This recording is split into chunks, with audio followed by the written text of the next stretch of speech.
வணக்கம். ரொம்ப நாளைக்கு அப்புறம் உங்களுக்கு மீட் பண்ணுறதுல ரொம்ப மகிழ்ச்சி. ஸோ இந்த வீடியோவில் நம்ம பார்க்க போகிறது என்னென்னா, தமிழ்நாடு மின்சார வாரியத்தில் தொலைபேசி எண் இருக்குல்ல, தொலைபேசி எண்ணை இணைக்கிறதுக்கு வந்து ஒரு QR கோடை ஸ்கேன் பண்ணாவே போதும், ஈஸியாக நீங்கள் வந்து இணைச்சிட்டு போயிடலாம். இதுக்கு முன்னாடி வரைக்கும் தொலைபேசி எண்ணை இணைக்கணும் அப்படின்னா நீங்கள் நேரடியாக அலுவலகத்தில் போகணும், அப்படி இல்லைனா ஆன்லைனில் நீங்கள் பதிவு பண்ணணும், பதிவு பண்ணி அதை அந்த ஆஃபீஸில் அப்ரூவல் கொடுக்கணும் அப்படின்ற மாதிரி இருந்துச்சு.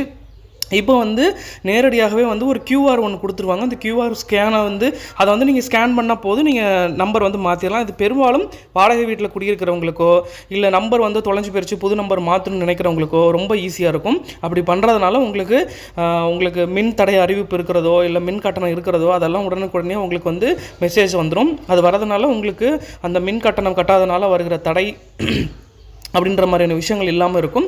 ஸோ இதை வந்து தமிழ்நாடு மின்சார வாரியத்தில் ஏற்கனவே ஒரு சில வசதிகள்லாம் ஏற்படுத்தி கொடுத்துருந்துறாங்க. அது இன்னமும் அதிகப்படுத்தி நடைமுறையில்